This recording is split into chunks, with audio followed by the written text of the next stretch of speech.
we've gone over the East and the West prospective Cold War, and I told you in that video that it's not an East versus West thing, it's an alignment versus non-aligned thing. And with the totality of these aligned states, which means the US and China and the US and Russia are actually on the same page, that leads to another question. How do you operate within the United States? How do you operate within these systems and make it out just fine? Hello and welcome back to the Traveling Report. Today we're going over why systems of governance do not particularly matter, and why the neutral states are exactly where you should be heading. Oftentimes, when I hear people talking about BRICS, or talking about the EU, or talking about these trade blocs, what they don't realize is these trade blocs have been around for a long time, and they've come and gone. What hasn't come and gone is neutral states. And places like Switzerland, places like Sweden have been countries for longer than most places. Places that haven't been neutral haven't been countries for that long. If you look back, the modern Germany has only been a thing since 1989. If you look at, for instance, the USSR, it collapsed in 1991. Russia hasn't been a state until 1991. China is the exception here. But also, what many people don't realize about China is that they are uniquely positioned in a way that their geography allows them to be defensible against capture. Now, there have been times in which China has faced significant disaster and ruin. You can go back to the Mongols as an example, or additionally the British and the Opium Wars and the Century of Humiliation. What you realize with China as well, they've always been neutral. If you look at the totality of their state, they have not picked sides in the vast majority of cases. Now, did the nationalists in China, the former Republic of China, fight on the side of the Americans? Yes, but predominantly not because of anything other than the fact that during this time they were more open, and what happened under Mao? They closed off. And that was, in a sense, because that's the only thing they knew. Under the Qing dynasty, they were closed off as well. And so this thought that for some reason China wasn't neutral, they were neutral for the vast majority of their history. Now they're trying to be the second great power of the world. I'd say they're doing decent on the economic front in that regard. However, I don't think that there is any aspiration of a true fight with the West. And I also don't think people realize that the West gains credibility, the West gains power, the West gains influence by a multipolar world.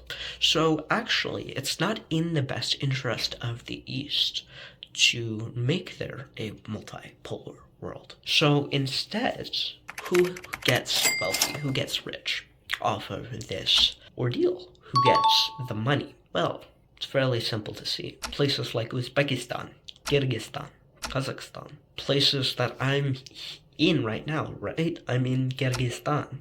Places like Egypt, places like Morocco, or there's an increase in amounts of investment in some of the West African nations. And these aren't random countries. Despite what you may think, these are countries that have decided very resolutely to play both sides. They have decided that they don't want to play by the rules of the US, but they also don't want to play by the rules of China.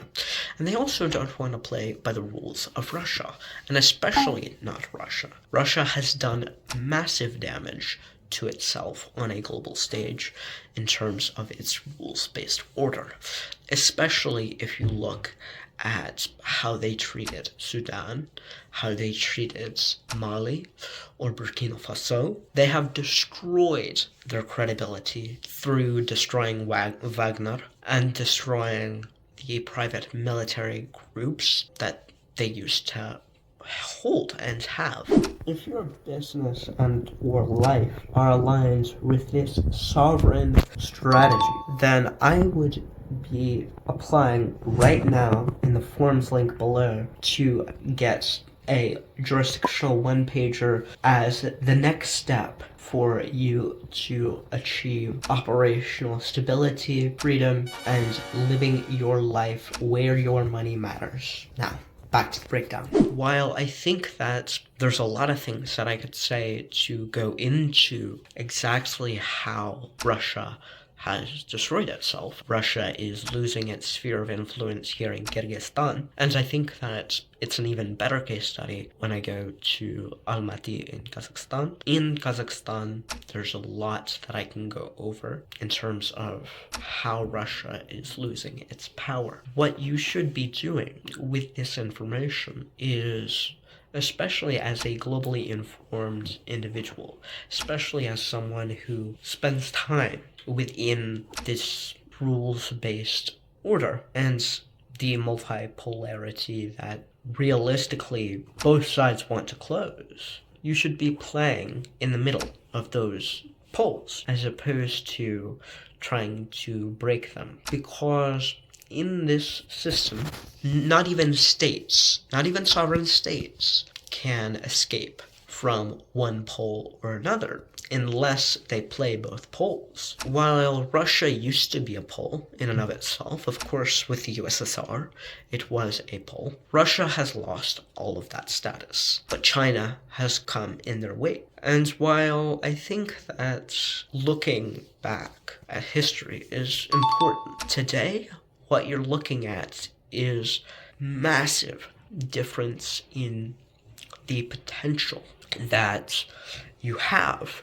because you have a unique opportunity, one of the most unique opportunities to grow through this multipolarity, and additionally this alignment being self-centered. So of course, while I think that it's beneficial for you to look into the fact that there is a multipolar system, but not in the same way that it is East versus West, I think that you should be critical of how people are aiming to create value on a state level, on a macro level, and then invariably create that same system on a micro level. If you're interested in learning how to create value on those poles, and you want to learn about